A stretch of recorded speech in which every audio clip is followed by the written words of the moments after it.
A missile strike has been launched at a factory producing combined feed for livestock in the village of Kozyrevka in Russia's Kursk region, local Telegram channels reported. According to the Ukrainian media, the strike was carried out by the Russian army. 4 employees of the enterprise, including one woman, were killed during the incident, and 2 others were injured. The condition of one of them is serious. One of the plant's workshops was destroyed, and equipment in other workshops was damaged during the attack. A large number of cars in the factory area have caught fire. It should be noted that in recent days, as a result of Russian army's advance in the Kursk region, Ukrainian army has retreated. Striking Ukrainian positions, Russian army units have also destroyed a large number of civilian objects in the region. It's worth noting that Russian army has repeatedly struck civilian objects on Russian territory. In addition to the accidental dropping of bombs from aircraft on several occasions, Russian army has also targeted residential areas occupied by the Ukrainian army and inhabited by civilians, especially in the Kursk region. As a result, many houses and facilities have been destroyed. There have been casualties among the civilian population as well.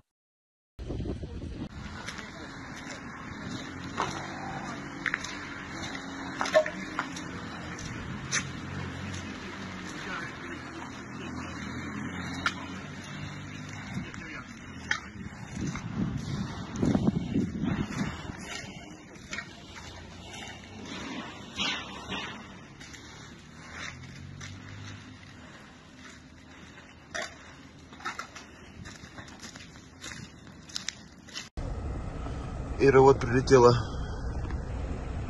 Тут трупы.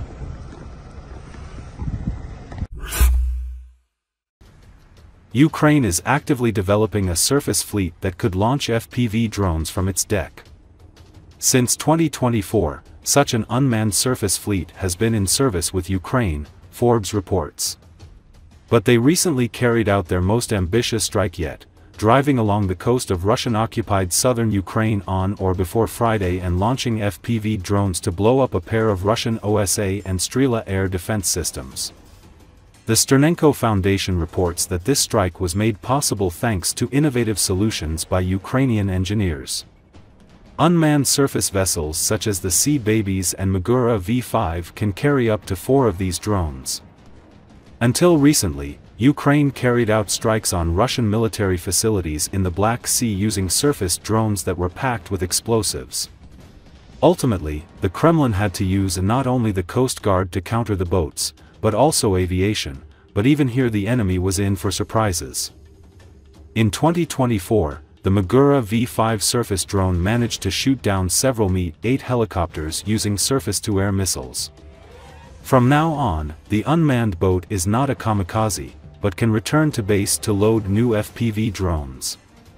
And with a lot of luck and skill, one unmanned boat can destroy many Russian targets. The unmanned surface vehicles and the quadcopter drones they launched recorded each other carrying out the coastal raid deep in the enemy's rear, according to the Sternenko Fund, which collects donations to buy drones for the Ukrainian military. This wonderful result was made possible thanks to the combat work of the Navy in cooperation with the SBU, innovative solutions from Ukrainian engineers and your donations, the fund stated. Early in Russia's 3-year wider war on Ukraine, the USVs exclusively targeted Russian warships, and only on one-way sorties. Their hulls packed with explosives, the boats would slip into Russian-controlled ports and ram Russian vessels. In separate raids on Crimean anchorages in February, May and June 2024, the USVs sank a corvette, a landing ship, a patrol boat and a tugboat.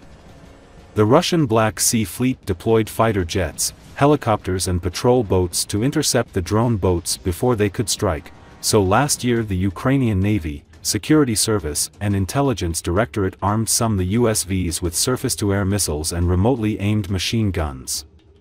In becoming drone carriers, the USVs are now reusable, just like Ukraine's latest drone bombers are.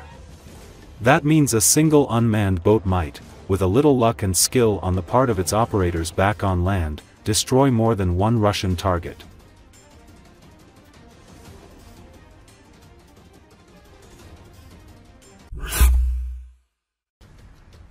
Since the US suspended military aid to Ukraine, domestic arms production has come under scrutiny, with many now seeing it not only as a flexible complement to Western weapons, but as the engine of Kiev's war machine.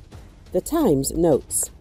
Thus, a few hours after the White House stopped military support, Ukrainian Prime Minister Denis Shmyhal emphasized that domestic weapons production has increased 35-fold in 3 years. We already produce a third of the weapons we need. Our goal is 50%, he wrote on Telegram. As former Defense Minister Andriy Zagorodnyuk noted, at the beginning of the war, weapons production began to grow from garages, people's homes and small factories. In 2024, the military industry outgrew the government's purchasing capacity. Now the capacity is 2 to 3 times greater than the purchasing power. This is what stopped the Russians in the face of a constant shortage of Western firepower. Several companies have already reached the world level, he said. Former Defense Minister Oleksiy Reznikov emphasizes that while European and American weapons are still extremely valuable, Ukraine's top priority now is to earn money to invest in domestic arms production. We have our own Silicon Valley. In garages all over the country, there are brilliant researchers and engineers who are doing things that no one has done before. The largest military laboratory on the planet is Ukraine. The second is Israel, but we are the largest. Therefore, the best investment in European defense is investment in Ukrainian defense, he noted. Reznikov also believes that thanks to innovation, the end of US military support is unlikely to lead to a significant shift on the front. Today's war, 3 years later, is a completely different war. Infantry rarely meets each other on the battlefield. A significant breakthrough of our lines by the Russians is extremely unlikely at this time. If they send a column of tanks, as they did in February 2022, it will be destroyed by drones, he noted. However, the permanent loss of US support would still be a serious blow. Zagorodnyuk said, drones, although they actually mark a military technical revolution, still cannot replace large missiles, air defense, reconnaissance and manned aircraft in many ways, he noted.